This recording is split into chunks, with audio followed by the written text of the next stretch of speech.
सर्वभूतानां या निशा सर्वभूतानां या निशा सर्वभूतानां या निशा सर्वभूतानां तस्यां जागर्ति संयमी तस्यां जागृति संयमी तस्यां जागर्ति संयमी तस्यां जागर्ति संयमी या निशा सर्वभूतानां तस्यां जागर्ति संयमी या निशा सर्वभूतानां तस्या जागर्ति संयमी यस्या जाग्रते भूतानि यस्या जागृति भूतानि यस्यां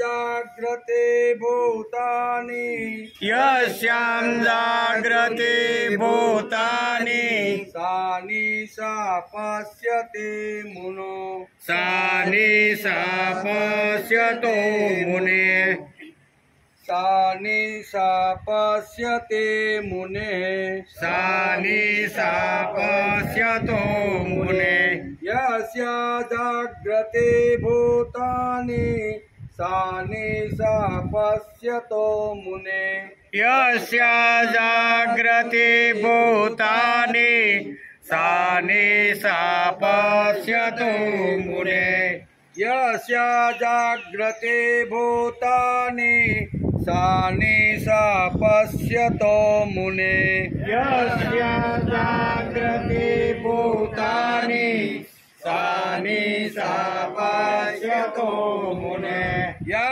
निशा सर्वभूतानां तस्यां जागर्ति संयमी यस्यां जाग्रते भूतानि सा निशा पश्यतो मुने या निशा सर्वभूतानां तस्यां जागर्ति संयमी यस्यां जागृति भूतानि सा निशा पश्यतो मुने। अब एक साथ है या निशा सर्वभूतानां यस्यां जाग्रति संयमी यस्यां जाग्रति भूतानि सा निशा पश्यतो मुने सा निशा पश्यतो मुने। हरि ओम। देवसुतं देवां कंसचाणूरमर्दनं देवकी परमानन्दं कृष्णं वन्दे जगद्गुरु। गुरुर्ब्रह्मा गुरुर्विष्णु गुरुर्देवो महेश्वर गुरु साक्षात् परब्रह्म तस्मै श्री गुरुवे नमः। नारायणं नमस्कृत्यं नरं चैव नरोत्तमं देवीं सरस्वती व्यासं ततो जयमुदीरये ततो जयमुदीरये।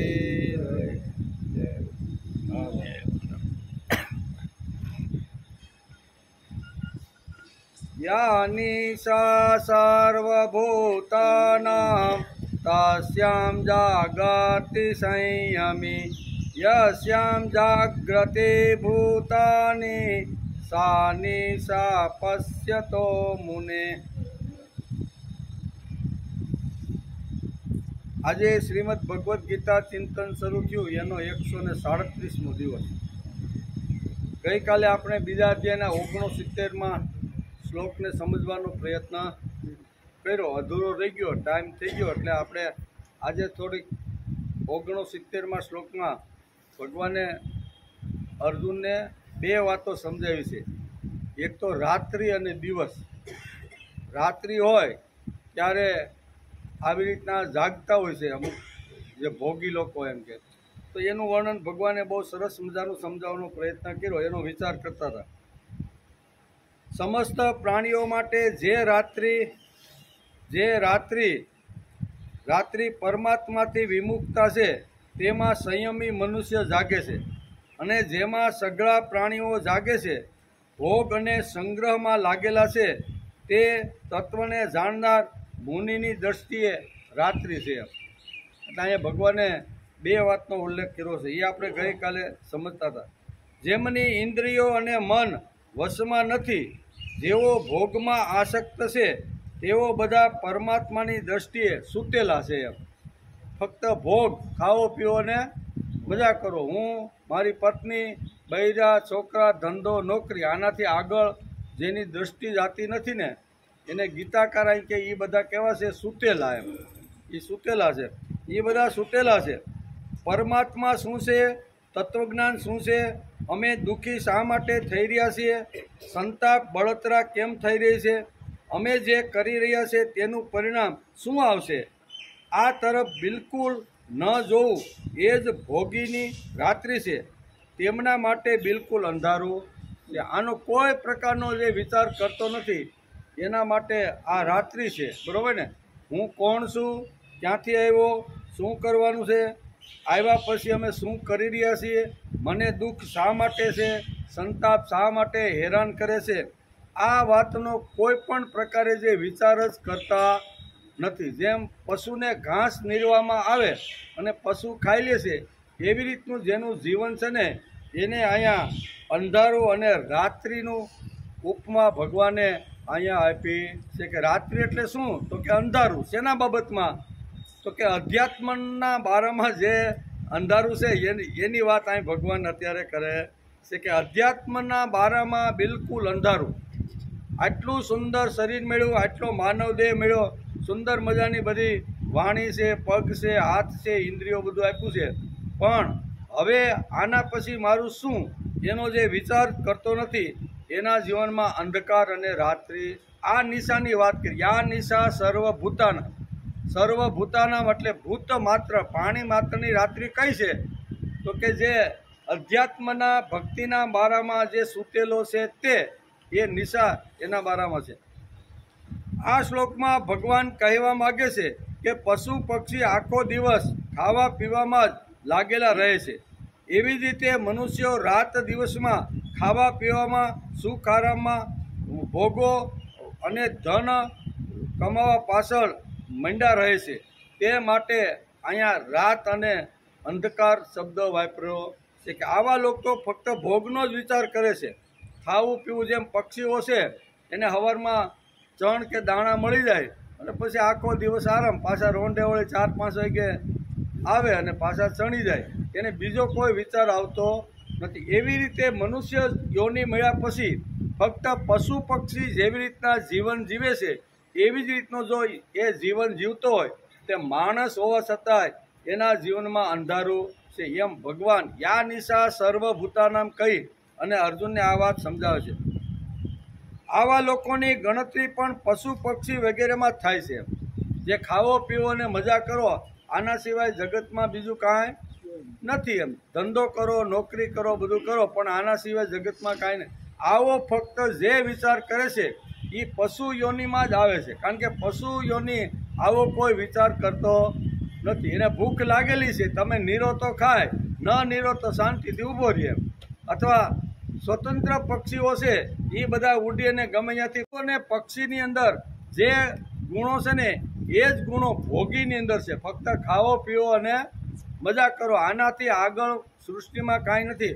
આવો જે વિચાર કરે છે તેને અંધકાર યોનિ અથવા રાત્રિ કહેવામાં આવે છે. નહીંતર આપણે એમ કહીએ કે ભાઈ રાત્રિએ જે જાગતો હોય તે યોગી અને દિવસે જે જાગતો હોય એ ભોગી. આટલો જો ગીતાને અર્થ કરવાનો હોય તો એનો કોઈ અર્થ નથી. ગીતા આગળ આપને સમજાવે છે કે અધ્યાત્મના બારામાં, ભક્તિના બારામાં, બરોબર, જ્ઞાનના બારામાં જે જાગૃત છે ને, બરોબર, એને દિવસ કહેવામાં આવે છે. અને આ બાબતમાં જે કંઈ વિચારતો જ નથી એને રાત્રિ કહેવામાં આવે છે. રાત્રે તો ઘણા બધા જાગે, રાતપાળીવાળા જાગે કે નહીં. આપણે ગઈકાલે વિચાર કરતા હતા કે રાત્રિની જેની મોટી કંપનીમાં શિફ્ટ હોય રાતની, તો એ આખો દિવસ આખી રાત જાગે કે નહીં.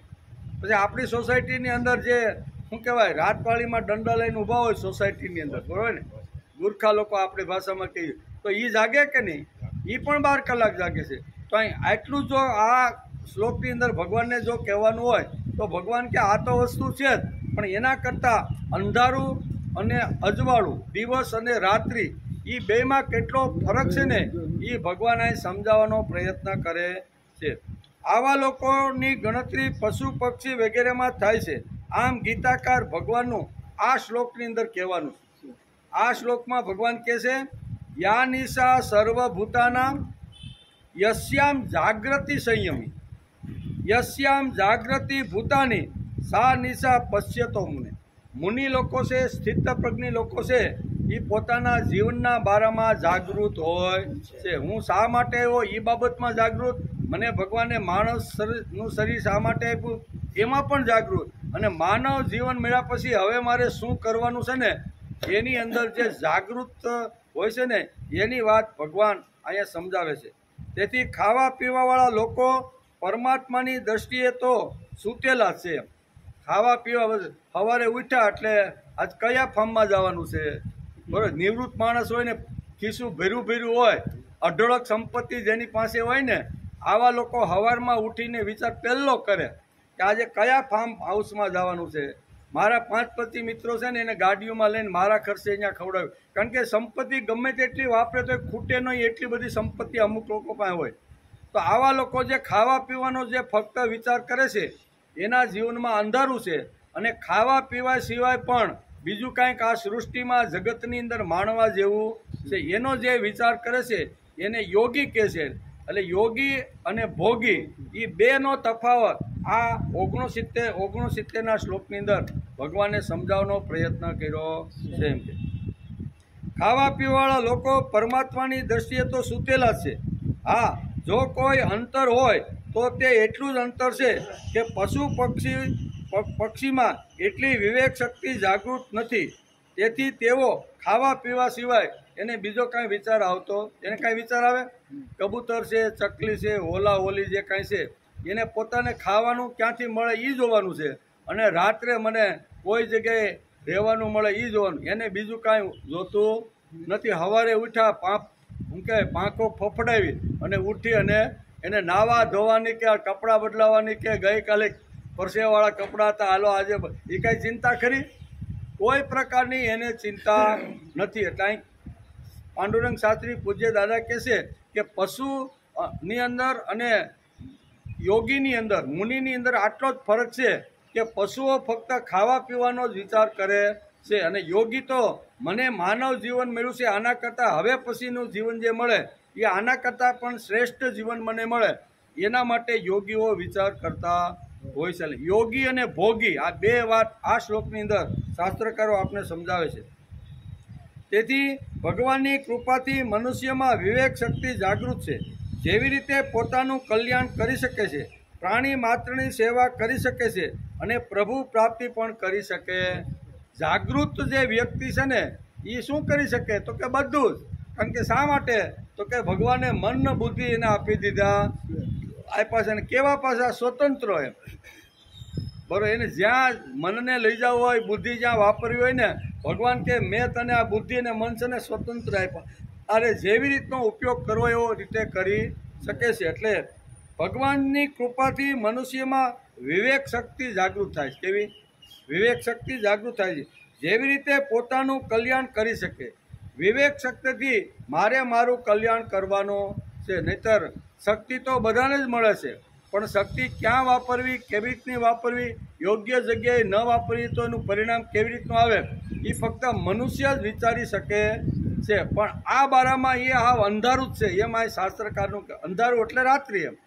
આ પોતાના કલ્યાણ અથવા સમાજનું કલ્યાણ કે સમાજના ઉત્કર્ષના બારામાં જે લોકો આવી રીતે અંધારામાં છે એનું વર્ણન અહીંયા નિશા એટલે રાત્રિ તરીકે ભગવાને કરેલું છે. કે આ બધા નિશા રાત્રિની અંદર ફરતા રહેલા બરાબર બે પગવાળા પશુઓ છે. ફક્ત એને ખાવું પીવું અને એના સિવાય એની આગળ કાંઈ દ્રષ્ટિ જાતી જ નથી. પરંતુ એ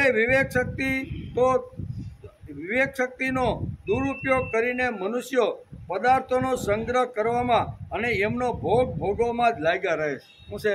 પદાર્થો ભેગા કરો, પદાર્થ એટલે રૂપિયા, કોઈ પણ રીતે પદાર્થો ભેગા કરી અને એ પદાર્થ ભોગવવાની અંદર જ માણસ પડી જાય છે. તેથી વિવેક શક્તિનો દુરુપયોગ કરીને મનુષ્યો પદાર્થના સંગ્રહ કરવામાં જ લાગી જાય. સંગ્રહ કરવાની ના નથી. શાસ્ત્રોએ પણ સંગ્રહ કેવી રીતનો કરવો ને એ પણ શાસ્ત્રોમાં બહુ સરસ રીતે સમજાવવાનો પ્રયત્ન કર્યો છે. પણ આ તો 5-10 પેઢીઓનું ભેગું કરી રાખે સમજ્યા. 5-10 પેઢીઓમાં ખલાસ ન થાય અને એને કદાચ એવો વિચાર હશે કે મારી આવનાર 5-10 પેઢી પાંગળી, લૂલી, લંગડી, બાબડી, બોબડી થાય તો એનું શું થાય? આવો વિચાર કરીને શું કરે છે? ભાઈ એ કર્તૃત્વ લઈને આવશે, એને થોડુંક કર્તૃત્વ કરવાની જગ્યા તો થોડીક રહેવા દો.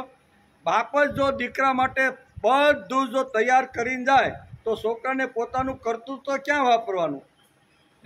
બધાએ ફૂલે ફૂલ ફેક્ટરીઓ હોય, ધંધો હોય, બધું એટલું બધું સેટિંગ કરી દીધું હોય કે 2-4 પેઢી સુધી એને આવનાર પેઢીને કાંઈ કરવું ન પડે. અને પછી આવું કરીને બાપો જાય છે તો વાંય શું થાય છે? કાંઈ કરવાનું તો છે નહીં, નોકરી ધંધો કે કાંઈ કરવાનું. તો પછી હોટલોમાં ને મોટા આવી રીતના પડે છે કે નહીં? પેપરમાં રોજ આપણે વાંચીએ છીએ કે આ નબીરા બધા જે ભગવાનના લાડકા દીકરા વૈભવની ટોચ ઉપર બેઠેલા હતા એના દીકરાઓ ફલાણી હોટલમાં આવી રીતે પકડાના. દારૂની મહેફિલ હોય, ફાર્મ હાઉસમાં, આ બધું આપણે રોજ વાંચીએ છીએ, પેપરમાં રોજ આવી રીતનું આવે કે નહીં? એટલે આપણને એમ થાય કે અમારી આવનાર પેઢી નબળી, દુબળી, પાંગળી થાય અને એ જો કાંઈ કરી ન હગે એટલા માટે આ શ્લોકમાં બહુ કે ભેગું કરવામાં, ભૌતિક પદાર્થો ભેગું કરવામાં એની જિંદગી આખી ચાલી જાય છે. બરાબર. પથારી બિસાવામાં આખી રાત વહી જાય અને સૂવાનું બાકી રહી જાય. આખી પથારી આમ તેમ કરે અને સૂવાનું ઘણીવાર રહી જતું હોય છે. તેથી પરંતુ એ વિવેક શક્તિનો દુરુપયોગ કરીને મનુષ્યો પદાર્થોનો સંગ્રહ કરવામાં અને એમનો ભોગવવામાં જ લાગ્યા રહે છે. તેથી સંસારને માટે તેઓ પશુ પક્ષીથી પણ વધારે દુઃખદાયી બની જાય છે અને અંતે અંધારામાં ભટકાય અને ખલાસ થઈ જાય છે. પદાર્થો કાંઈ એના ભેગા જવાના, જે કાંઈ 2-3 પેઢી હાલે એટલું બધું ભેગું કર્યું હોય અને અસ્યુતમ કેસ્યુતમ જો વસ્તુ થઈ જાય તો કરેલો પદાર્થો કરેલો ભોગ એના ભેગો જવાનો નથી. તેથી ભગવાન ગીતામાં આ શ્લોકમાં કહે છે તસ્યામ જાગૃતિ સંયમી. આ શબ્દ બહુ સરસ. તસ્યામ જાગૃતિ સંયમી. મનુષ્યની જે રાત્રિ છે અર્થાત પરમાત્મા તરફની પોતાના કલ્યાણ તરફની જે વિમુખતા છે તેમાં સંયમી મનુષ્ય જાગે છે. પદાર્થ ભેગા કરવામાં સૂતો છે અને આવી રીતનો પોતાનું આત્માનું કલ્યાણ થાય અને મારું જીવન સુંદર સ્વસ્થ અને પવિત્ર બને એમાં એ મુનિ જાગૃત હોય છે. અને સામાન્ય લોકો જે છે ને એની અંદર સૂતા હોય છે. એટલે સૂતા ક્યાં હોય તો કે પોતાના આત્માનું કલ્યાણ કરવા માટે સમાજનું કલ્યાણ થાય એ બાબતમાં દરેક બાબતમાં હૂતો હોય બરાબર. અને મુનિ કેવો છે કે મુનિ જરૂર પડે તો પોતાનું આત્મસમર્પણ કરીએ. આપણે ગઈકાલે જોતા હતા ને કે દધીસી ઋષિએ સમાજના કલ્યાણ માટે પોતાના શરીરનું બલિદાન જો આપવાનું હોય ને તો એ આપી અને સમાજનું કલ્યાણ થાય એના માટે આત્મસમર્પણ કરે છે. એટલે દેવતાઓ કે તમારા હાડકામાંથી જો શસ્ત્ર બને અને એના દ્વારા અમે જો દૈત્યો સામે લડી તો જ અમારો વિજય થાય. દધીસી કે કાંઈ વાંધો નહીં, એ યોગ કરી અને જીવને આવી રીતનો ખલાસ કરી અને પછી કે હું મૃત્યુ પામું ત્યારે મારા હાડકામાંથી તમે શસ્ત્ર બનાવો અને બનાવ્યા. અને પછી દેવ અને દૈત્યોનું યુદ્ધ થયું અને એ શસ્ત્રથી દૈત્યોનો વિનાશ થયો છે.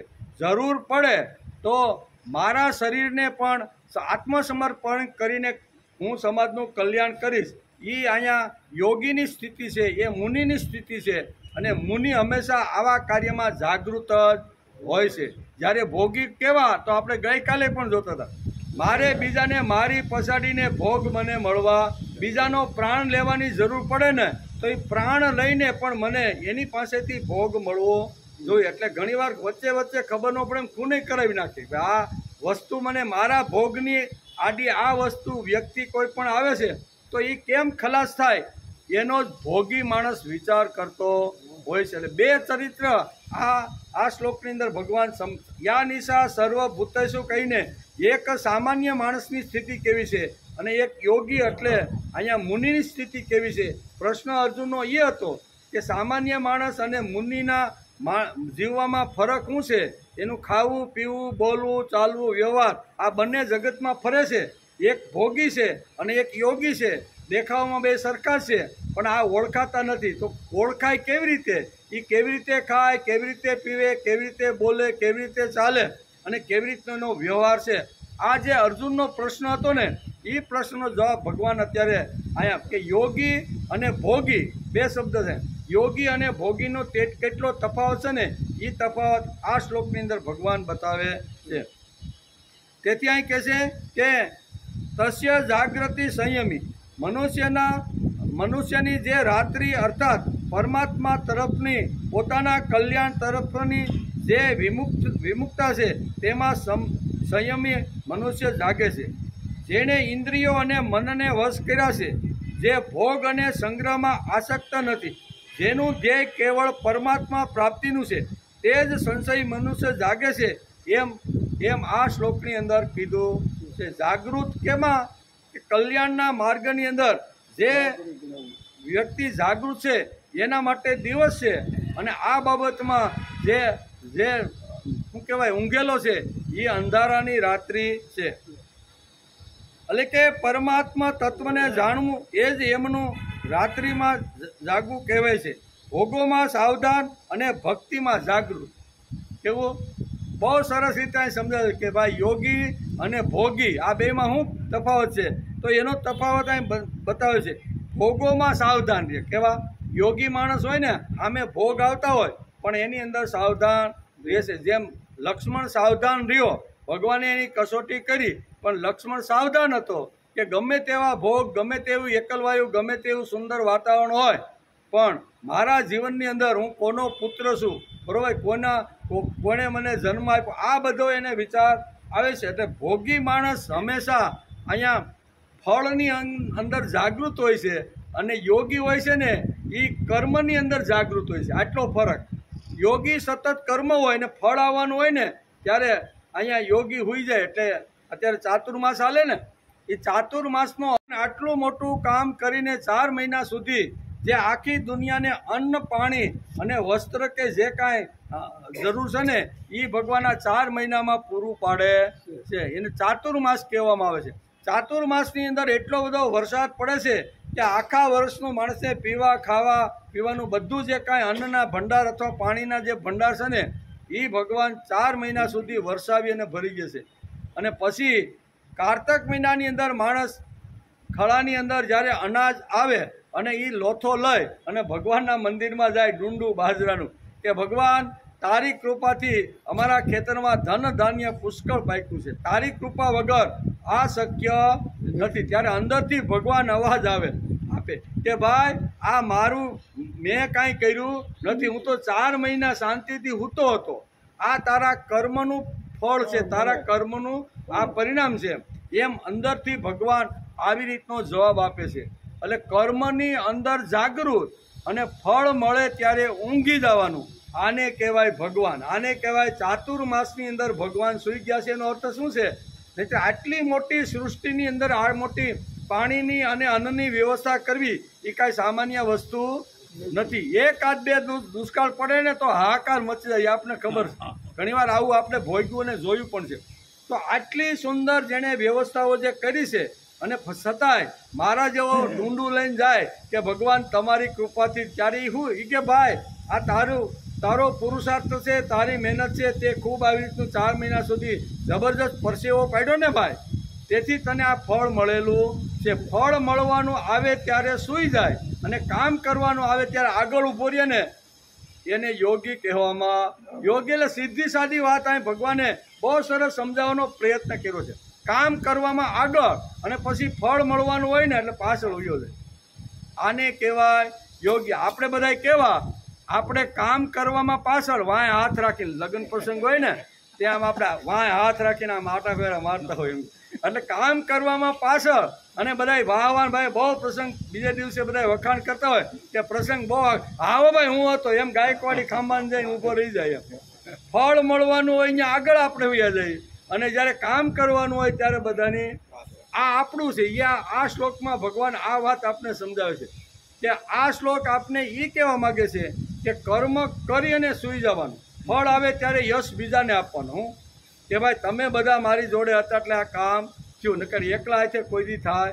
ફળ બધાને વેચી અથવા બધાને આવી રીતનું કરીને આપવાનો પ્રયત્ન જે કરે છે ને એને યોગી કહે છે. એટલે આ શ્લોક કાંઈ બહુ અઘરો નથી. અર્જુનનો પ્રશ્ન છે કે યોગી અને ભોગીની અંદર તફાવત શું છે? આવો પ્રશ્ન જ્યારે અર્જુને પૂછ્યો ત્યારે આ બંનેનો તફાવત ભગવાન અત્યારે બહુ સરસ રીતે સમજાવે છે.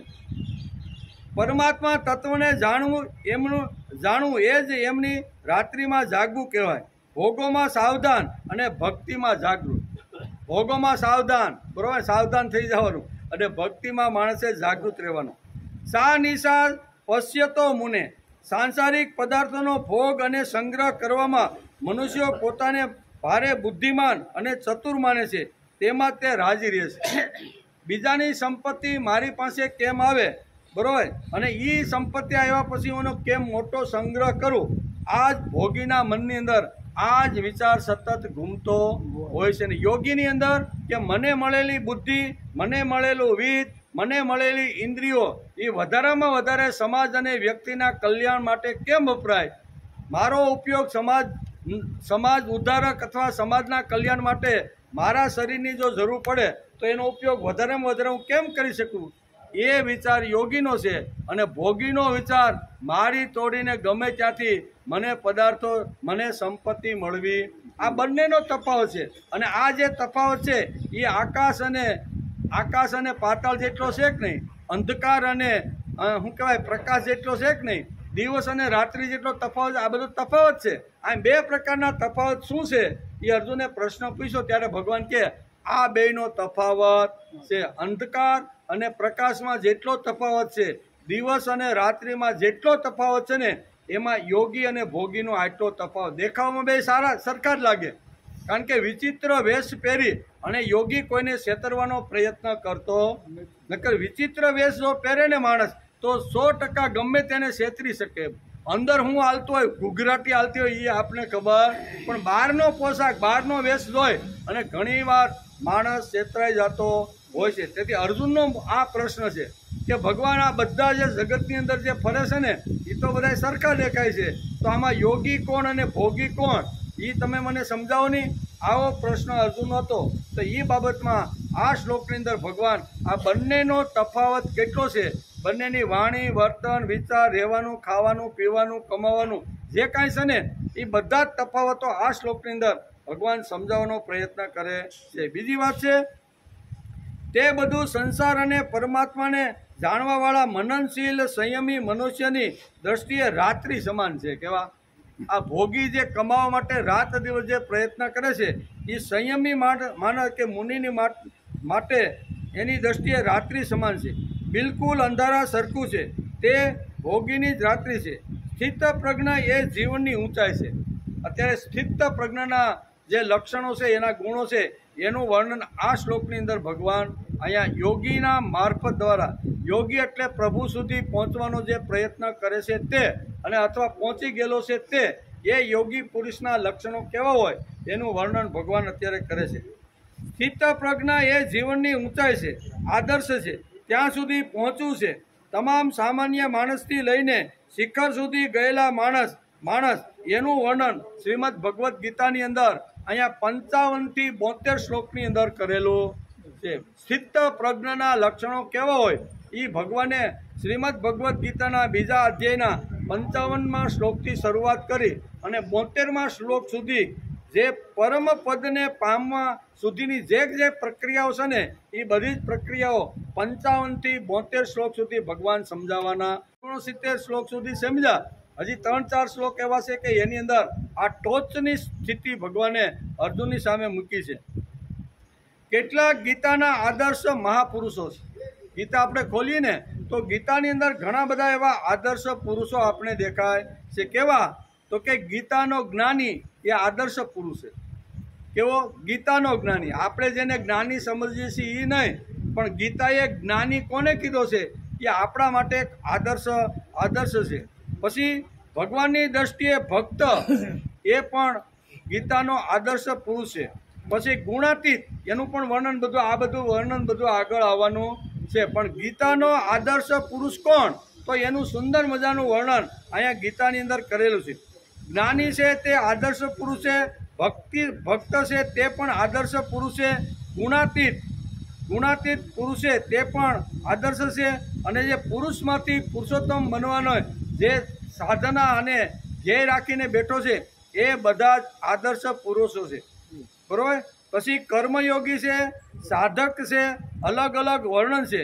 તેમ ગીતાનો સ્થિત પ્રજ્ઞનું પણ વર્ણન. આ બધા જેમ ભગવાનના લાડકા દીકરા છે, આદર્શ પુરુષો છે, તેમ સ્થિત પ્રજ્ઞ પણ એક આદર્શ પુરુષ છે. એનું વર્ણન ભગવાને 55 થી 72 શ્લોકની અંદર સુંદર મજાનું કરેલું છે. ગીતા આપણને સ્ટેપ બાય સ્ટેપ આગળ લઈ જાય છે. સીધો બોજો નાખી દેતા નથી. કોઈની ઉપર સીધો બોજો નાખે ના જ ભાઈ તમારો જોયો હવે સ્વાદ છે, પણ તમે હળવે હળવે પાસે બેસો, ભાવથી બેસો, પ્રેમથી કહો, એની વાત સાંભળો. આપણે કાંઈ સારી વાત હોય તો એ કહો. એમ કરતાં કરતાં 2-5 વખત આવ શરૂ થાય, સંબંધ થાય, અને પછી તમે હળવેકથી એમ કહો કે ભાઈ આ વસ્તુ એક સારી છે, કરવા જોઈએ, તો એ સ્વીકારે. પણ સીધો જ બોજો નાખી દે તો શું થાય? એ કે ભાઈ અમે બહુ ગયા બધી જગ્યાએ, બહુ ફેર્યા, એમાં કાંઈ જગતમાં કાંઈ લેવાનું નથી. આવું ઘણીવાર બોલી શકે છે. તેથી અહીં કહે છે ગીતા આપણને સ્ટેપ બાય સ્ટેપ અને આગળ લઈ જાય છે. યા નિશા સર્વભૂતાના, આમ કરીને એક સ્ટેજ ગીતા આપને બતાવતી જાય. આ શ્લોકમાં ભગવાને સામાન્ય માણસનું અને સ્થિત પ્રજ્ઞનું સરસ મજાનું વિભાજન તફાવત કરીને સમજાવવાનો પ્રયત્ન કર્યો છે.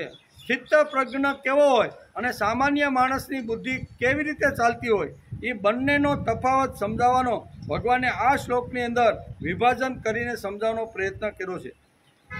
પહેલે પ્રહરે, આપણે ગાતા ને કે પહેલે પ્રહરે જે કોઈ જાગે, બીજે પ્રહારે ભોગી, ત્રીજે પ્રહરે ચોર જાગે અને ચોથે પ્રહરે યોગી. એવું આપણે ગાતા બધા, યાદ હોય તો. અને નરસિંહ મહેતાનું આ બહુ સરસ મજાનું આ કીર્તન બહુ સરસ છે. શું કહે છે? પહેલે પ્રહરે જે કોઈ જાગે, બીજે પ્રહારે ભોગી, સામાન્ય રીતે સાંજના 6 થી સવારના 6 સુધી એનો જે 12 કલાકનો જે પ્રહર છે ને એને 4 ભાગમાં વહેંચી દેવામાં આવ્યો છે. કેટલો? 3-3 કલાકના 4 વિભાજન કરી અને સાંજે 6 અને સવારના 6 એ વચ્ચેના 12 કલાક જે છે એની અહીં વાત કરે છે. રાત્રિ પ્રહર સાંજના 6 વાગે શરૂ થાય છે અને એટલે કે રાત્રિ પ્રહર સાંજના 6 વાગે શરૂ થાય છે અને સવારના 6 વાગે પૂરો થાય છે. આમ કરી અને 4 પ્રહર અહીંયા બહુ શાસ્ત્રકારો આપણે સમજાવે છે. રાત્રિના 4 પ્રહર છે અને એમાં પહેલે પ્રહરે તો 9 થી શું કહેવાય 6 થી 9 તો બધા મોટા ભાગે ખાવા પીવાનું નોકરી ધંધેથી આવ્યો હોય એટલે સામાન્ય રીતે બધા આવી અને પોતાનું ખાવું પીવાનું બધું તૈયારી કરતા હોય એટલે 6 થી 9નો એ છે. અને બીજા પ્રહારે એટલે પછી 9 થી 6 ને 3 9 અને પછી 10 11 ને 12 10 થી 12 3 કલાક છે 12 વાગ્યા સુધી એમાં કોણ જાગે? ભોગી. ખાવો પીવો છે રાત્રિનું બધું રાત્રે બધી મજા આવે. ઓલું ખાવધરી શેરી છે ને આપણી એ રાતના સવાર સુધી લગભગ તો 2-3 વાગ્યા સુધી ચાલુ હોય. ખાવધરી શેરીમાં જે લોકો ગયા છે એને ખબર છે કે એમાં રાત્રે જ બધાને મજા આવે. 12 વાગ્યા પછી જ એની ડીશો હાથમાં આવે. આને કહેવાય ભોગી. અને એ ભોગી કેટલા વાગે? તો કે 10 11 અને 12 વાગ્યા સુધી આ લોકો ખાવા પીવાનો ધંધો કરતા હોય છે. ત્રીજે પ્રહારે ચોર. 3 કોણ જાગે? ચોર જાગે. અને ચોથે પ્રહરે યોગી. 3 સાડા 3 થાય ને એટલે જેને સાધના કરવાની છે ભક્તિ કરવાની છે ને એ મોટે ભાગે આ લોકો 3 સાડા 3 વાગે જાગી જતા હોય છે એવું કહે છે. ત્રીજા પ્રહરે ચોર જાગે. ચોથે પ્રહરે યોગી. રાત્રે 6 થી 9 બધા જાગતા હોય. ભોગીઓ 9 થી 12 જાગે અને ચોર લોકો 1 થી 3 વાગે જાગે અને ચોથા પ્રહરે છે ને એ યોગીઓ જાગતા હોય. આને યોગી કહેવામાં આવે છે. ખાલી જાગે એટલે એ તો ઘણીવાર આપણે કહીએ ને કે ભાઈ રાતપાળીવાળો એ પણ 12 કલાક જાગતો હોય એટલે એને યોગી ન કહેવાય. પછી કોઈ સોસાયટીની અંદર આવી રીતના ગુરખા હોય હાથમાં દંડો લઈને હોય એ પણ એની નોકરી સવારના 6 વાગ્યા સુધી હોય તો એ પણ દંડા પસાડીને જાગતા હોય તો એ પણ આખી રાત જાગે છે તો એને યોગી કહેવાય.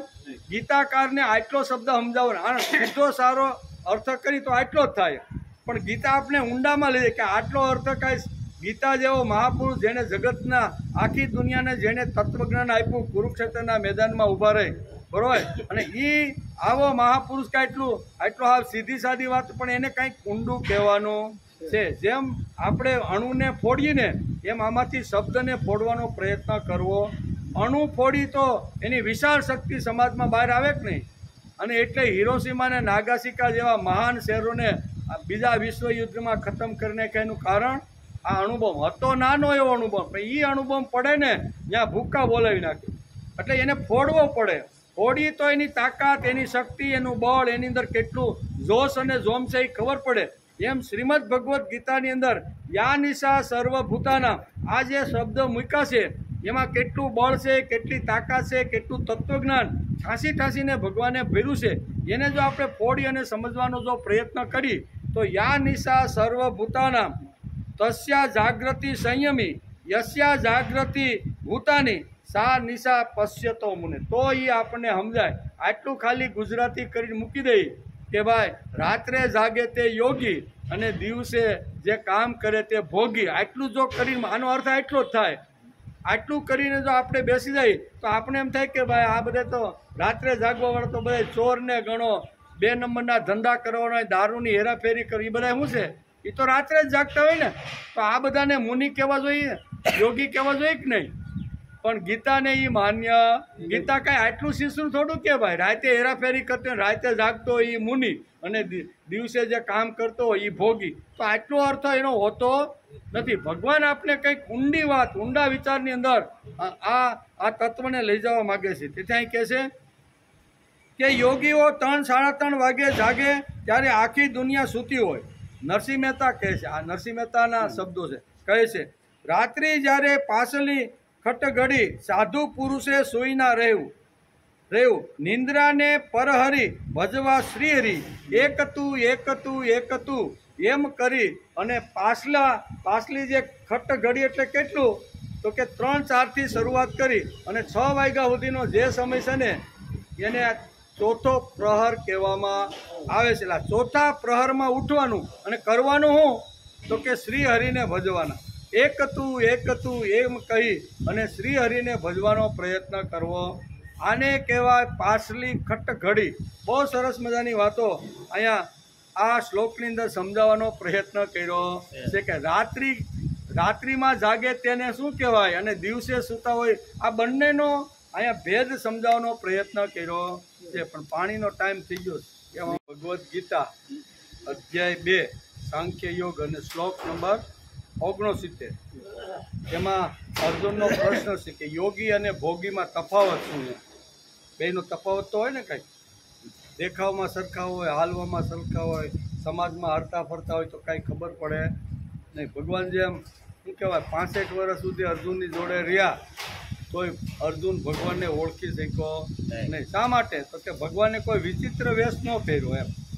અર્જુન જેવા કપડાં, અર્જુન જેવી બોલી, અર્જુન જેવું હરવા ફરવા, ખાવા પીવાનું એના જેવું જ. એને એમ થયું કે અર્જુનને લાગ્યું કે આ મારો મિત્ર છે, ભાઈનો છોકરો છે, હું ફાળો છે, ભાઈનો છોકરો, ઘણા બધા સંબંધથી.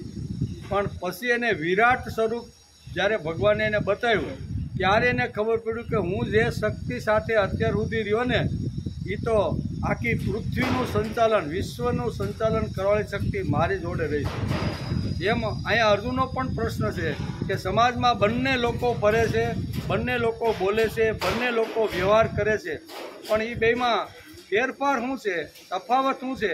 એટલે એ તફાવત અત્યારે ભોગી અને યોગી, સામાન્ય માણસ અને સ્થિત પ્રજ્ઞ માણસમાં ફેર કેટલો હોય એ ભગવાન અત્યારે યા નિશા સર્વભૂતાનામ તસ્યા જાગૃતિ સંયમી તસ્યામ જાગૃતિ ભૂતાની સા નિશા પશ્યતો મુને. આમ કરીને ભગવાન આ બંનેનો તફાવત સમજાવે છે. હવે આમાં ક્યાંય કપડાની વાત આવી કે આવા કપડાં પહેર્યો હોય તે મુનિ, આવા કપડાં પહેર્યો હોય તે ભોગી. આવું ટીલું કર્યું હોય તે યોગી અને જેને ટીલું ન કર્યું હોય એ ભોગી. આવું ક્યાં આવ્યું? આવી રુદ્રાક્ષની 5-8 માળા ગળામાં નાખી હોય એ યોગી અને બિલકુલ ખાલી યજ્ઞોપવિત શું કહેવાય ધારણ ખાલી કર્યું હોય એ ભોગી. આવું ક્યાં આવ્યું અત્યાર સુધી? આવું અત્યાર સુધી આવ્યું નથી. જેણે ઘર છોડ્યું હોય તે યોગી અને ઘરમાં રહ્યો હોય તે ભોગી. આવું ક્યાંય આવ્યું? આવું કાંઈ આવ્યું નથી. આમાં આવ્યું એટલું જ કે એ બેના વ્યવહાર કેવો છે, હાલવાનું, ચાલવાનું, બોલવાનું, ખાવાનું, પીવાનું, એના બેના કેવો તફાવત છે એ ભગવાને બતાવ્યો છે. એટલે આમાં ઘણા બધા લોકો અહીં બેઠા છે ને, એમાં અત્યારે હું ઘણા બધા યોગીઓને પણ જોઉં છું. કારણ કે સવારમાં 3-3:30 ઉઠવાનું, શાંતિથી એક જ આસન ઉપર બેસીને 2 કલાક સુધી સાધના કરવાની. તો આને તમે યોગી નહીં કહો તો શું કહો? ભલે સંસારમાં રહે છે પણ સંસારને છોડી અને 2 કલાક મન અને બુદ્ધિ આખી દુનિયાને ભૂલી અને ભગવાનની અંદર એકાગ્ર કરીને જે આસન ઉપર જે બેસી જાય છે એનું વર્ણન ભગવાન અહીંયા યોગી તરીકે કરે છે. આમાં કપડાને કોઈ સંબંધ નથી એમ. ભક્તિને અને કપડાની સાથે કોઈ આમાં લેવા દેવા નથી. કપડાં તો ઋતુ પ્રમાણે પોતાને અનુકૂળ હોય, થોડી ગરમી ઠંડી વાતાવરણ જેવું હોય એ પ્રમાણે એ એના કપડાં બદલતા હોય છે. તો એમાં કાંઈ કપડાં બદલી નાખ્યો એટલે યોગી થઈ ગયો અને કપડાં એના પહેરી રાખ્યો એટલે ભોગી થઈ ગયો, એવું ભગવાનને એવું સમજ કે આવું નથી એમ. તેથી કહે છે કે પાછલી ખટઘડી સાધુ પુરુષે સૂઈ ન રહેવું. બરાબર? તો એક ઘડી એટલે લગભગ 24 મિનિટ થાય એમ. એવી 6 ઘડી ગણીએ એટલે લગભગ 150 મિનિટ થાય. 150 મિનિટ થાય એટલે લગભગ 3-3.5 કલાકનો અહીંયા આટલો સમય થાય. તો આટલો સમય 6 વાગ્યા પહેલાં આટલા આગલા સમયે ઉઠી જવું જોઈએ. એનો અર્થ કે 3 વાગ્યે માણસે ઉઠે તો 6 વાગ્યે આખું આપણું જે 12 કલાકનું જે ચક્કર છે ને એ ચક્કર પૂરું થાય. એટલે અહીં કહે છે કે સાધુ પુરુષે આ ઘડીમાં ન રહેવું. તો કરવાનું શું? તો એક હતું શ્રીહરિ એમ રટણ કરતું રહેવાનું. એટલે ખટઘડી બાકી હોય ત્યારે યોગીએ ઉઠી જવું જોઈએ. એક ઘડી એટલે 24 મિનિટ. કેટલું? એક ઘડી એટલે 24 મિનિટ. અને અહીંયા કહે છે કે એટલે 44 થી 50 મિનિટનો 100 ને એટલો એનો સમય લગભગ અંદાજિત એટલો લાગે. એટલે લગભગ આવી રીતે 3 કલાક જેવું થાય, એટલે લગભગ 2.5-3 કલાક જેવું થાય. 6 વાગે દિવસ થવાનો છે એટલે 3:30 પછી ઉઠે. જેને સાધના કરવી હોય તેની વાત છે. કેવા યોગી પુરુષનું વર્ણન ભગવાન કરે છે કે જેને સાધના કરવાની છે, જેને ભક્તિ કરવાની છે, જીવન પવિત્ર સુંદર અને આવી રીતનું વિકસિત કરીને ભગવાનના ચરણની અંદર મારે ધરવાનું છે. કારણ કે ભગવાન એવા જ શરીરની અપેક્ષા રાખે. તેથી કૌમારમ યૌવનમ જરા, આવું ભગવાને ગીતાના આગલા શ્લોકમાં આપણે જ્યારે જોતા હતા, આ 3 પાંખડીઓ ભગવાનને ધરવાની. કેવી એ અને કેવી ભરવાની? તાજીની એટલું નહીં, સુગંધ પૂરીને પછી ભગવાનના ચરણમાં મૂકવાની છે. તો જેને પોતાના જીવનમાં સુગંધ ભરવાની છે એણે સાધના કરવા માટે 3-3:30 વાગે રોજ ઉઠી જવાનું અને પછી ધ્યાનની અંદર બેસી અને એક હતું શ્રીહરિ કરી અને ભગવાનનું રટણ કરવાનું છે. એના માટે છે, તેના માટે જ આ વાત છે. રાત્રે જાગીને આરામનો સમય આપણે બગાડી 12-1 વાગ્યા સુધી ઘણીવાર લોકો જાગતા હોય છે. એ જાગી અને શું કરે છે અહીંયા? તો કે આરામનો જે સમય હોય ને, આરામ કરવાના જે સમયની અંદર એ પોતાનો સમય બરબાદ કરતો રહેલો છે. અને સવારે મોડા ઉઠીને સ્ફૂર્તિને બરબાદ કરે છે. આ 2 સિદ્ધાંતો અહીંયા બહુ સરસ રીતે આપણી ભાષામાં સમજાવવાનો પૂજ્ય દાદા જેવા મહાપુરુષ આ ભાષામાં સમજાવે છે. નહીંતર આ શ્લોક તો જો ઘણીવાર ફોડવાનો પ્રયત્ન કરી તો અઘરો છે. પણ ભગવાન કહે છે કે રાત્રિ અને દિવસ શું, સામાન્ય માણસ અને ભોગી માણસમાં કેટલો ફરક છે? તો કે રાત્રે મોડો સૂય અને પોતે અહીં કહે છે ને કે પોતે જે આરામનો જે સમય હોય છે ને એ બગાડે છે. અને સવારે મોડો ઉઠીને સ્ફૂર્તિ જે મેળવવાની હોય ને સવારના પોરની અંદર હરીફરીને, એ સ્ફૂર્તિનો સમય ગુમાવે. 2 સમય ગુમાવે છે. એટલે માણસ કોઈ દિવસ નિરોગી રહી શકે. બહુ સરસ. આપણે તો હોસ્પિટલમાં આ બધી ઉભરાય કેમ ગઈ? કોઈ હોસ્પિટલમાં જાય તો જગ્યા મળતી નથી. એનું કારણ આ છે, કારણ એ સ્ફૂર્તિ પણ ગુમાવી અને આરામ કરવાનો સમય 2 આરામ કરવાના સમયે એ જાગતો હતો અને ખાતો પીતો મોજ માણતો હતો.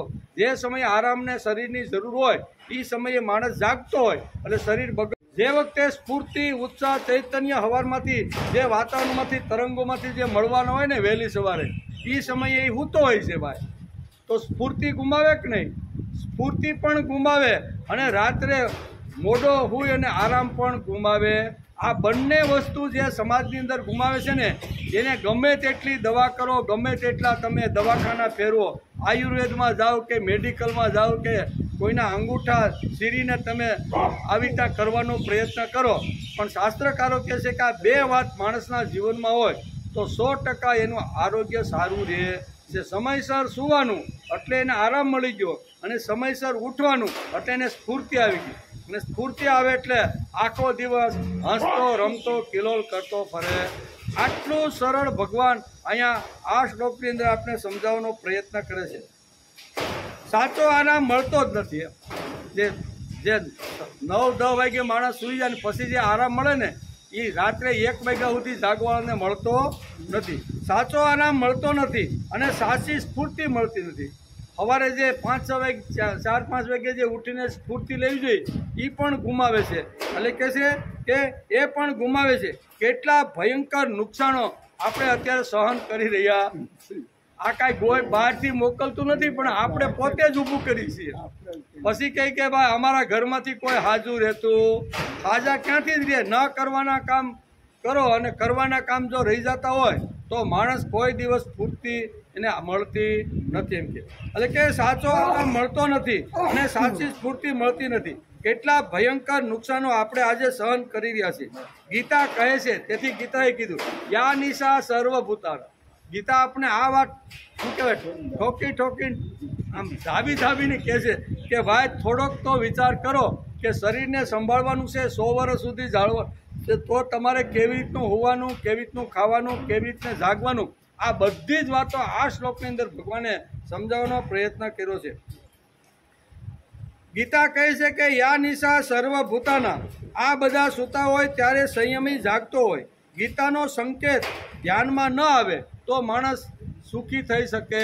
સુખી થવાનું હોય તો ગીતાએ જે સાંકેતિક ભાષાની અંદર જે આપણે કોડવર્ડ ભાષાની અંદર જે શબ્દો કીધા છે ને એનો માણસે અભ્યાસ કરીને એ પ્રમાણે જીવન જીવવાનો પ્રયત્ન કરવો જોઈએ. પછી રાત્રિના જાગે તે બધા યોગી હોય તો નાઇટ શિફ્ટમાં જે કામ કરતા હોય તેને આપણે યોગી જ ગણવો જોઈએ. ખાલી રાત્રે જાગતા જ હોય તો નાઇટ શિફ્ટની અંદર જે નોકરી કરતો હોય તો એને યોગી સમજવો ને. પણ ભગવાન આટલું કાંઈ શીશરૂ વાત કરતા નથી. ભગવાને કાંઈક આપણે ઊંડા લઈ જવા માગે છે કે ભાઈ રાત્રિ અને દિવસ, ભોગી અને યોગી, આ બંનેમાં કેટલોક અને ક્યાં ક્યાં ફરક છે ને એ ભગવાન આ સમજાવે છે. આટલી ઉપરસલી ગીતા આપણે કહેતી, આટલું ઉપરસલું ગીતા કહેતી નથી કે રાત્રે જાગે તે યોગી અને દિવસે જે જાગે તે ભોગી. આટલું ગીતાને ખાલી કહેવાનું નથી. ગીતા આપણને આટલી શીશરી વાત કહેતી નથી. આ બધી વાતો પાછળનું ભગવાનનું કહેવાનું ઊંડાણ છે. રાતના જાગીને માણસ જુગાર પણ રમતો હોય છે, ચોરી પણ કરતો હોય છે અને રાત્રે જાગીને ખાણીપીણી પણ કરતો હોય છે. તો શું આ બધાને યોગી કહેવાના? આ બધા યોગી નથી, એમ ભગવાનને બહુ સ્પષ્ટથી સમજાવું છે. એક ભાઈ કહે કે અમોએ જન્માષ્ટમી બહુ સારી રીતે ઉજવી. ત્યારે શાસ્ત્રીજી કેવી રીતે ઉજવી?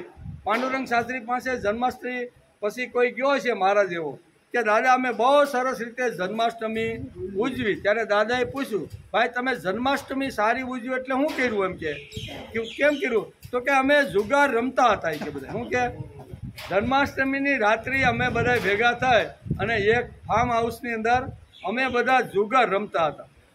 આ પાંડુરંગ શાસ્ત્રીને આ ભાઈ જવાબ આપે. અને અહીંયા પોલીસને ખબર પડી, પોલીસ પોતાનું વાહન આવ્યું અને અમને બધાને પકડીને લઈ ગઈ. અને પકડી અને લઈ ગઈ અને અમને જેલમાં પૂર્યા. અને જે જેલમાં ભગવાનનો જન્મ થયો હતો ને એ જેલમાં અમને પૂર્યા. અને અમે ભાગ્યશાળી જ નહીં. આ મને શું કે અમે ભાગ્યશાળી બહુ સારી રીતે જન્માષ્ટમી ઉજવી. તો કે કેમ? તો કે જે જેલમાં ભગવાનનો જન્મ ક્યાં થયો? જેલમાં. તો અમને 12 વાગ્યા ક્યાં લઈ ગયા પોલીસવાળા? જેલમાં. તો અમને બહુ મજા આવી કે અમે સારી રીતે ઉજવી. કે આને સારી રીતે ઉજવી કહેવાય. અને ઘણીવાર આવી રીતનું ઊંધું ઘણું બધું થતું હોય છે.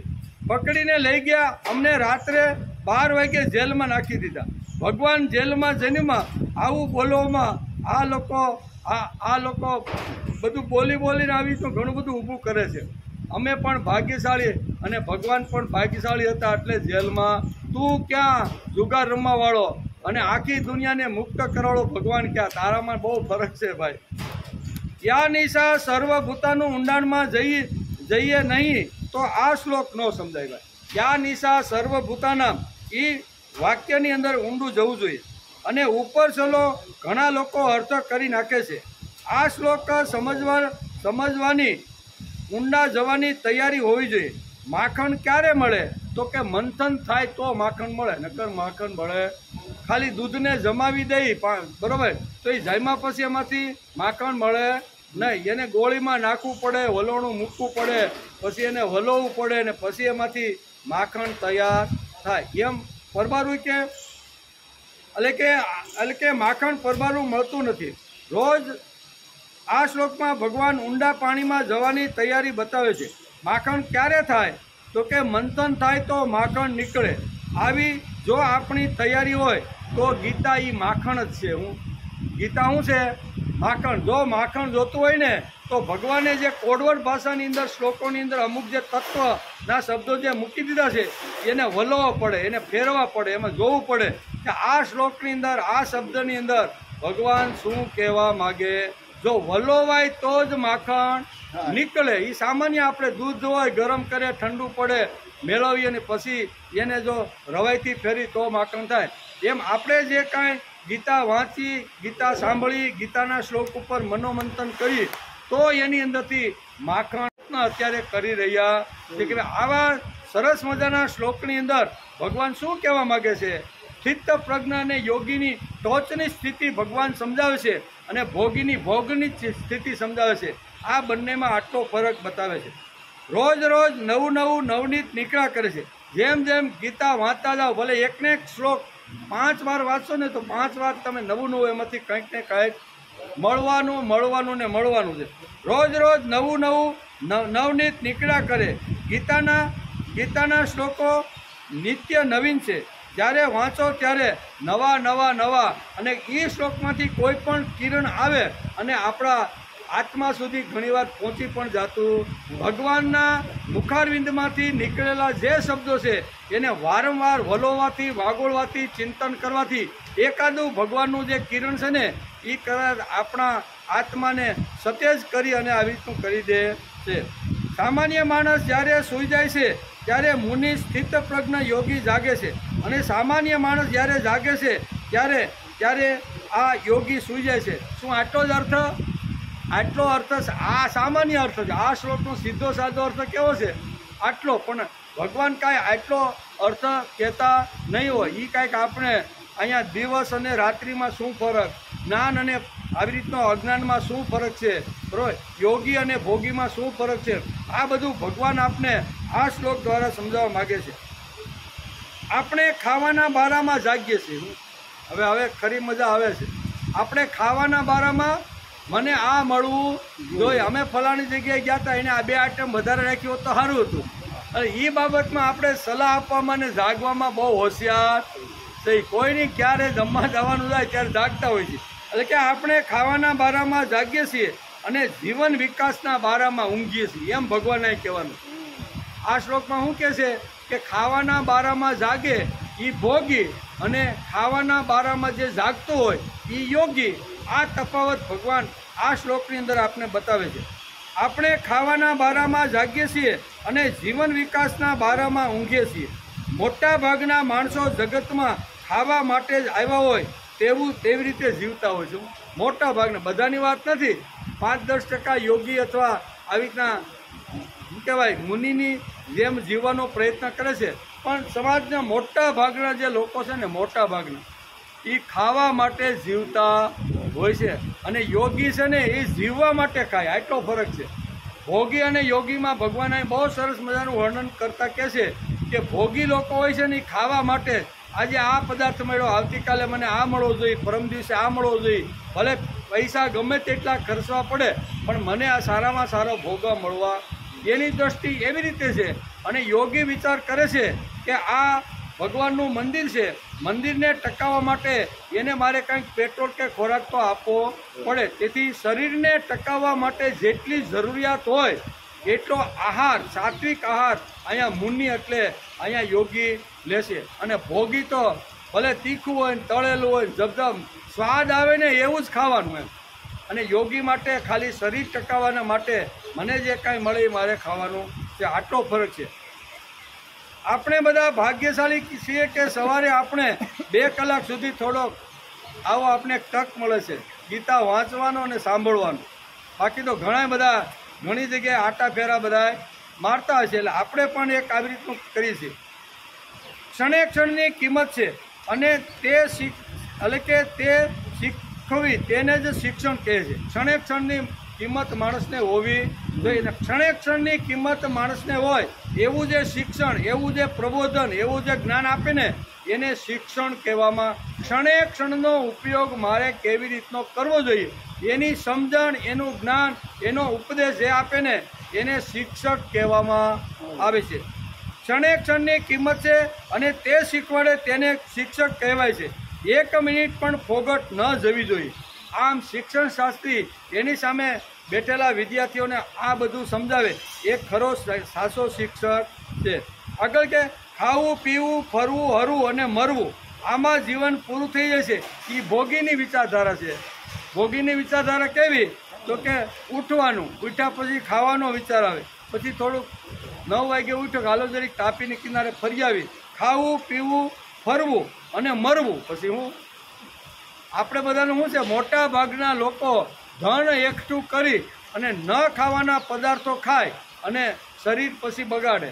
અને શરીર બગાડે એટલે ધન સંપત્તિ પુષ્કળ હોય, એ સંપત્તિથી પાછી હોસ્પિટલમાં જાય અને એ શરીરને હાજુ કરે. આ 2, એક તો ખાઈને શરીર બગાડવાનું અને બગડ્યા પછી મારા ખિસ્સામાં પૈસા છે એટલે એનાથી હું હાજો ને તાજો માજો થઈ. તો એના કરતાં પહેલેથી ભલે ને ઓછા પૈસા હોય ને ખાવાનું તો માપને ધ્યાન રાખીને તો તારે હોસ્પિટલની મુલાકાત લેવી પડશે નહીં. શું ખાવું, શું પીવું, ક્યાં ફરવા જવું, શું બોલવું, શું પહેરવું, શું ઓઢવું, આમાં જ લગભગ એની રાત પૂરી થઈ જાય. ભોગી લોકો કેવા છે તો કે આ બધા વિચાર કરવાના, આયોજન કરવાના, પ્લાનિંગ કરવામાં એના લગભગ બધા દિવસો પૂરા થઈ જાય છે. આના સિવાય જે કરીએ છીએ તે જાગૃતિ છે. આના સિવાય જે કરે તે જાગૃતિ, અને મુનિ હંમેશા આવી બાબતમાં હંમેશા જાગૃત હોય છે. આ શરીર એ ભગવાનનું મંદિર છે, અંદર ભગવાન બિરાજમાન છે, અને ભગવાનને જેવું અનુકૂળ હોય એવું જ ભોજન અને એવો જ આહાર મારે અંદર મૂકવો જોઈએ. તો જ મારું શરીર 100 વર્ષ સુધી જીવેમ શરદ સતમ. આમ વેદ આપણું કહે છે, વેદોમાં લખાણ છે કે જીવેમ શરદ સતમ, શૃણુયામ શરદ સતમ, પ્રભવામ શરદમ સત, દીના શ્યામ શરદ. અજીત આ ઘણું બધું બહુ સિદ્ધાંતો અહીંયા કેવા વેદોની અંદર લખેલા છે. એમાં એક સિદ્ધાંત હાલ, જીવેમાં શરદ સતમ. મારે હસતા રમતા કિલોલ કરતા કરતા 100 વર્ષ સુધી આ જગતની અંદર મારે રહેવાનું છે. રહેવાનું હોય તો શરીર તંદુરસ્ત, આરોગ્ય અને ખૂબ આવી રીતનું સુદૃઢ, શક્તિશાળી હોવું જોઈએ. તો એના માટે યોગ છે. તેથી શ્રીમદ ભગવદ્ ગીતા પણ આગળ આપણે જાવું ને, આગળમાં 17મા અધ્યાયમાં આ બધી વાતો, આહાર 3 પ્રકારના હોય છે. સાત્વિકનો આહાર, રાજસીનો આહાર અને તામસીનો. એના 3 પ્રકારના આહાર પાડીને ભગવાને સમજાવવાનો પ્રયત્ન કર્યો છે. અહીંયા આહાર ખૂબ જ અગત્યનો છે એમ સમજાવે છે. બીજી વાત, આના સિવાય જે કરીએ છીએ તે જાગૃતિ છે. સંયમી સ્થિતપ્રજ્ઞ યોગી આમાં જાગે છે. જ્યારે આવી રીતના ભોગી લોકો આની અંદર એટલે કે ભોગીને સતત ભોગ મળે એના માટે જાગે છે, અને યોગી આનાથી દૂર રહેવા માટે જાગે છે. બંને જાગે તો બેય છે, પણ જાગવામાં બંનેનો ફરક સમજાવ્યો છે.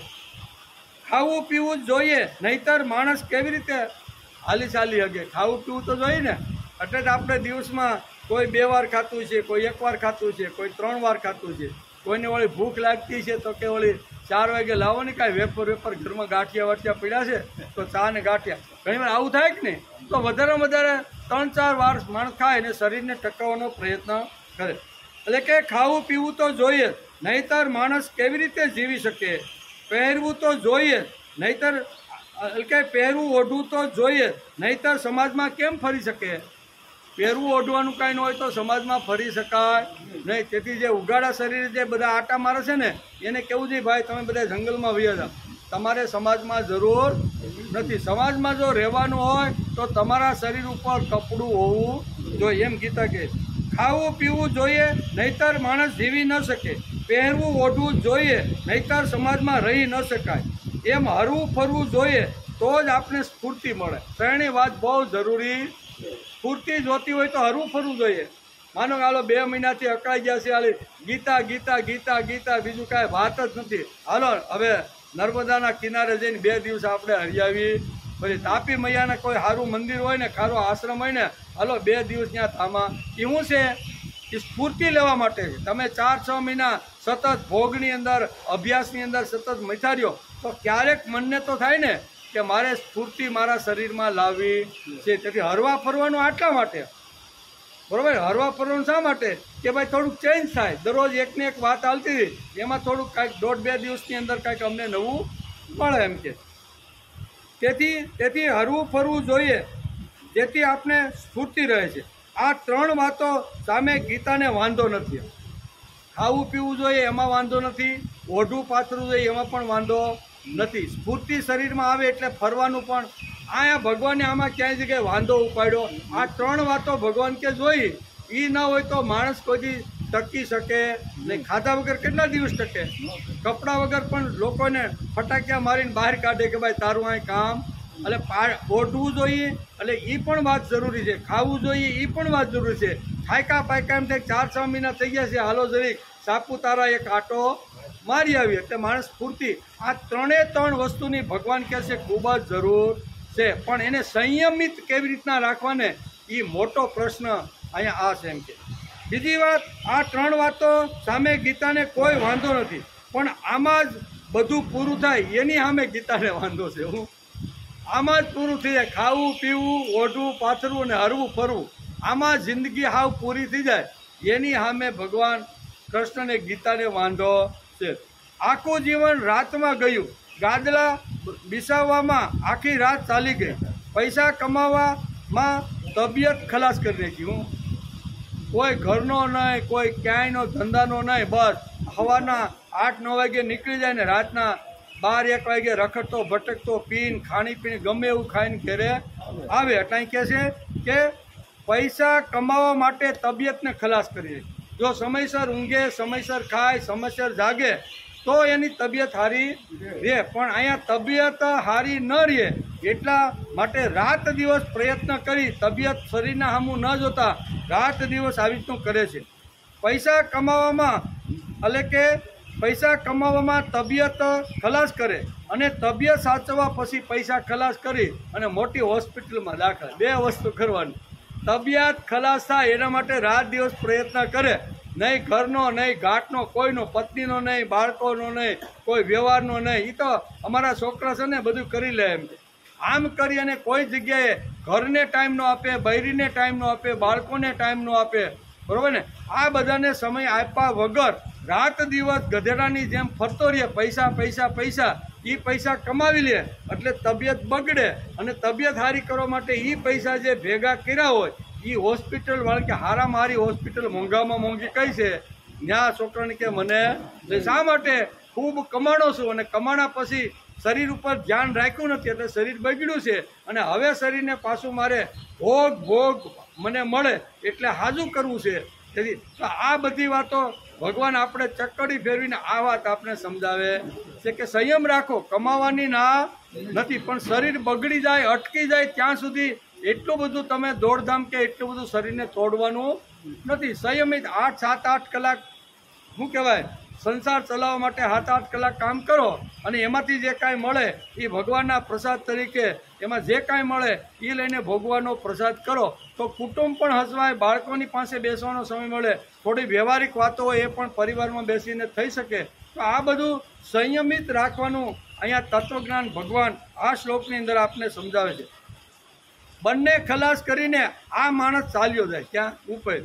2 વસ્તુ ખલાસ કરી અને માણસ આને કહેવાય ભોગી. ભોગીનું જીવન અત્યારે ભગવાન સમજાવે છે. ભોગી કોણ? તો કે શરીર બગાડીને પણ પૈસા ભેગા કરવાનો ધંધો જે કરે છે ને એ ભોગી. અને શરીર બગડ્યા પછી એને હાજુ કરવા માટે પૈસાની રેલમ શેરમ કરે છે ને એ ભોગી. આ કરવામાં ડૉક્ટર કે ભાઈ આ ઓપરેશન બરોબર થાય, ફેલ જાય તો કે કાંઈ વાંધો નહીં, હસ્યુતમ કમાયો ખરો, શરીરને બગાડીને બધું કર્યું પણ એ શરીરને હાચવી શક્યો નહીં એમ કે. બંને ખલાસ કરીને આ માણસ ચાલ્યો જાય છે. યા નિશા સર્વભૂતાના. ભગવાન આ જ કહેવાનું છે કે આ બધું ભેગું કરીને ચાલ્યો જાય છે. ભૂત માત્રની આ રાત છે ત્યારે આ માણસ જાગે છે એમ શ્રીમદ ભગવદ્ ગીતા આ શ્લોકની અંદર આપને સમજાવે છે. આ આસમાન જમીનનો ફરક છે કે નહીં? ભોગી અને યોગીમાં કેટલો ફરક? આસમાન જમીનનો ફરક છે. ભૂત માત્ર સૂતા હોય ત્યારે સ્થિત પ્રજ્ઞ ચિંતા કરતો જાગે છે. ભગવાન આટલું મોટું વિશ્વ અધપતિતના ખાડામાં જાય છે ત્યારે યોગી જાગી અને ભગવાનની સૃષ્ટિની અંદર જે બગાડ આવ્યો છે એ બગાડ હું કેવી રીતે ઝડપથી દૂર કરી શકું એની ચિંતા કરતો યોગી જાગતો હોય છે. એટલે દાદા ઘણીવાર એક દર્શન આપે છે, બરાબર ને, કે રામદાસ સ્વામી થઈ ગયા મહારાષ્ટ્રને, બહુ મહાન પવિત્ર એ સંત થઈ ગયા. એ એટલા બધા જબરજસ્ત સંત થઈ ગયા કે ઇતિહાસના પાનામાં આજે એનું નામ અમર થઈ ગયું છે. આવા રામદાસ સ્વામી જ્યારે યુવાન હતા અને એના પિતાની ગેરહાજરી હતી એટલે માતા વિચાર કરે છે કે આને હું 4 હાથે કરી દઉં ને તો સંસાર વ્યવહારોમાં એની ઘરવાળી આવે એટલે બધું મને પણ થોડીક મદદને કામકાજ કરે. યુવાન થયા, સંબંધ એનો નક્કી થયો અને સંબંધ નક્કી થયા પછી જાન લઈને જવું પડે ને. એ જાન લઈ અને હસતા રમતા અહીંયા રામદાસને તઈ સંસારી માણસ, એનું નામ હતું પહેલાં નારાયણ. કેવું? એનું નામ હતું નારાયણ. એટલે નારાયણને પરણાવવા માટે માતાએ બધી જ વ્યવસ્થા કરી, ખાવા પીવા રહેવાની, મહેમાન આવે એનું બધું રીતે કરી અને ઠાઠ મારથી જાન લઈ અને કન્યા પક્ષના ત્યાં ગયા. કન્યા પક્ષની અંદર ગયા. અહીં તો વરરાજો યુવાન હતો રામદાસ સ્વામી, એનું નામ નારાયણ હતું પહેલાં, બરાબર. એ નારાયણ હાથમાં તલવાર લઈ અને મારે પરણવું છે અને સંસાર માંડો એમ કરતો કરતો મંડપની અંદર આવે છે અને મંડપની અંદર 4 મંગળ આવી રીતના શ્લોક બોલવાનો હોય છે. જે વખતે કન્યા પધરાવવાની હોય ને એ વખતે મંગળ શ્લોકો બોલાવી અને ગોર મહારાજ આહવાન કરે છે કે હવે તમે આ મંડપની અંદર કન્યાને પધરાવો. કેવા બોલે છે? કસ્તૂરી તિલકમ લલાટ પટલે વક્ષસ્થલે કૌસ્તુભમ નાસાગ્રે વરમોતિકમ કરતલે વેણુકરે કંગણમ સર્વાંગે હરિચંદનમ સુલલિતમ કંઠે ચ મુક્તાવલી ગોપા સ્ત્રી પરિવેષ્ટિતો વિજયતે ગોપાલ સોડામણી. મંડપ મધ્યે કન્યા પધરાવાનો સમય સાવધાન. આમ ગોર મહારાજ આ મંગળ આવી રીતના વચનો બોલીને બોલાવે છે. કન્યા મંડપમાં આવી અને રામદાસ જે સ્વામી હતા નારાયણ એકદમ સાવધાન થઈ ગયો, કારણ કે ગોર મહારાજે કીધું છે કે સાવધાન, હવે કન્યા પધરાવાનો સમય થઈ ગયો છે, હે વરરાજા તું હવે સાવધાન થઈ જા. આમ ગોર મહારાજે જ્યારે નારાયણને કીધું ને, નારાયણ સમજી ગયો કે ગોર મહારાજે મને સાવધાન કરવાનું કીધું છે એટલે સાવધાન થઈ ગયો. ગળાની અંદર જે માળા હતી ને, જે ફૂલની માળા આ વધાવે ને હાવ જ્યારે પહેરવા, એ તોડી નાખી, તલવારનો ઘા કર્યો અને ભાગ્યો મંડપમાંથી ભાગ્યો. અમારા બાલુ બાપા જેવા ઓધાઓ મજબૂત જેવા માણસો હોય છે ને એને પકડ્યો હોય કે ક્યાં આવી કે તો કે ગોર બાપાએ કીધું સાવધાન થઈ જાય કે. શું કીધું? ગોર બાપાએ કીધું હવે કન્યા પધરાવાનો સમય છે, હે વરરાજા તું સાવધાન થઈ જા, હવે તારે સાવધાન રહેવા. અટાણ સુધી એકલો હતો ને હવે તારે બેકલા થવાનું છે, એટલે તારી માટે બહુ મોટો ભાર આવવાનો છે, માટે સાવધાન. એ કે ગોર બાપાએ મને સાવધાન કીધું એટલે હું ભાગું છું, પણ તું પરણવાયું એ કે મારે સાવધાન થવું છે. એમ કરીને ભાગ્યો. માતા પણ પાછળ દોડી કે બેટા અત્યારે આ બધું શું છે? એ કે ગોર બાપાએ કીધું છે કે સાવધાન થઈ જાય, અને સાવધાન થઈ ગયા. ઇતિહાસના પાનામાં આજે રામદાસ સ્વામી સંસાર ન કરતા ભગવાનનું કામ કરી અને આવી રીતના અમર થઈ ગયા. એ જ્યારે પથારીમાં રાતના સમયે રામદાસ જ્યારે પથારીમાં હતા, બા બાજુમાં બેઠી હતી. હવે તો કાંઈ લગ્નનો પ્રશ્ન જ નથી, કારણ કે માળા તોડીને આવી ગયા કે હવે મારે લગ્ન કરવા નથી. 5-7 વર્ષ વહી ગયા. એની સાથે જે એના મિત્રો જે પરિણાતા ને એની ત્યાં તો નાના બાબા આવવા માંડ્યા, ઘોડિયામાં રમવા લાગ્યા. એટલે ઘણીવાર આવી રીતનું થાય. એટલે એ વખતે છે ને રામદાસ સ્વામી પથારીમાં ઉતારશે ને આખું ઓછીકું શું કહેવાય આંખના જે આંસુ હોય ને એનાથી આખું ઓછું ભીનું. મા રાતના તપાસ કરાવે છે કે મારો નારાયણ શું કરે છે, કાં તો જોવે છે તો આખું ઓછીકું આંસુથી ભરે. મેં તને તિહારું જ કીધું તું અત્યારે આ બધા તારા મિત્રોના છોકરા બધા જોઈ અને તું રડતો હોઈશ ને એટલે તારી આંખમાં આંસુ હાલું નો આવી રીતની માળા તોડીને પરણી ગયો તો સારું. તું મારી હાથે પરણા ને એને તો બબે રમકડા રમે છે ઘેરે કે. એટલે આ ચિંતામાં તું આવી રીતનો, એટલે એ કે માં આ ચિંતા હું નથી કરતો. આઈ કે ને હું કે આઈ માં હું આ ચિંતા કરતો, હું રહી ગયો અને મારા મિત્ર પરણી ગયા, એને અહીંયા બબે બાબા થઈ ગયા, એટલા માટે મને હવે પસ્તાવો થતો નથી કે હું હજી પણ બિલકુલ પસ્તાવો નથી. તો માં પૂછે છે તો રડે છે શા માટે, આંખમાં આંસુ શા માટે છે? તો કે મને આખા વિશ્વની ચિંતા થાય છે. 95% લોકો ભોગી છે, ભોગ ને ભોગ, અને 5% લોકો સાત્વિક છે. તો આટલો મોટો સમાજ જે બગડી ગયેલો છે, કાયર થયેલો છે, ભિખારી થયેલો છે, તો એને હું ભગવાન પાસે ક્યારે પહોંચાડીશ? સમય ઓછો છે, શક્તિ ઓછી છે, ધન ઓછું છે, અને મારી પાસે આટલું બધું ઓછું હોવા છતાં હું આ કામ કેમ કરી શકું? તેથી ભગવાનને સામે રાખીને હું રડું છું કે ભગવાન શક્તિ ઓછી પડે છે, આ શક્તિ ઓછી ન પડે, મને શક્તિ આવે કે આ સમાજને બધાને તારા તરફ ભોગમાંથી યોગ તરફ વાળું, એટલા માટે હું રડું છું. હું પરિણો નથી ને મારા મિત્રો બબે છોકરા લઈને રમાડવામાં ઓલી ગાડીમાં નીકળે છે, એની મને કોઈ ચિંતા નથી. મારે પરણવું તો નથી, ચિંતા આની છે. વિશ્વની ચિંતા જે કરે ને એને યોગી કહેવામાં આવે છે. પોતાની ચિંતા કરે એને ભોગી. હું, મારા બાળકો, મારી પત્ની, મારો ધંધો, આના સિવાય જેની નજર ક્યાં જાતી નથી એને ભોગી કહેવામાં આવે છે. એટલે ભગવાન બહુ સરસ રીતે આ શ્લોકની અંદર અહીંયા અર્જુનનો પ્રશ્ન હતો કે ભગવાન અહીંયા યોગી અને ભોગી અથવા સામાન્ય માણસ અને સ્થિતપ્રજ્ઞ માણસ એ બંનેનો જો તફાવત જોવાનો હોય તો કેવી રીતે જોઈ શકાય? તો ભગવાને ઘણી બધી વાતો તફાવતની અહીં સમજાવવાનો પ્રયત્ન કર્યો કે આને ભોગી કહેવાય, આને યોગી કહેવાય, આને મુનિ કહેવાય, આને ભોગી. આ બધો જે તફાવતો એ આ શ્લોકની અંદર ભગવાને સમજાવવાનો પ્રયત્ન કર્યો છે. બહુ સરસ શ્લોક છે, છોડવાનું મન થતું નથી, પણ પછી કાલે આપણે આ શ્લોક ઉપર ચિંતન મનન કર્યું. આજે પણ થોડું ઘણું રહી ગયું હતું, એની પણ આજે વાત કરી. આવતીકાલે આપણે આવશું ને ત્યારે ભગવાન બહુ સરસ એક ઉદાહરણ આપીને અર્જુનને 70મા શ્લોકમાં, હવે આપણે કાંઠે પૂગવા આવ્યા, સ્થિત પ્રજ્ઞની જે ટોચની જે સ્થિતિઓ છે ને ત્યાં આપણે પહોંચવાનો પ્રયત્ન કરવાનો છે. 70મા શ્લોકની અંદર સમુદ્રનું ઉદાહરણ ભગવાન અર્જુનને આપે છે. કેવું કે સમુદ્રની અંદર ગમે તેટલી ગંગા, યમુના, સરસ્વતી, કાવેરી, તાપી, નર્મદા ગમે તેટલી આવે તો પણ સમુદ્રને કાંઈ થતું નથી. એ બધાને સમાવી લે. હું ગમે તેટલી ભરપૂર ચોમાસામાં 2 કાંઠાવાળી નદીઓ, ગમે તેટલી નદીઓ આવે પણ સમુદ્ર છલકાતો નથી, બરોબર. અને કદાચ એ નદીઓ ન આવે તો સમુદ્ર કાંઈને ગોતવા જતો.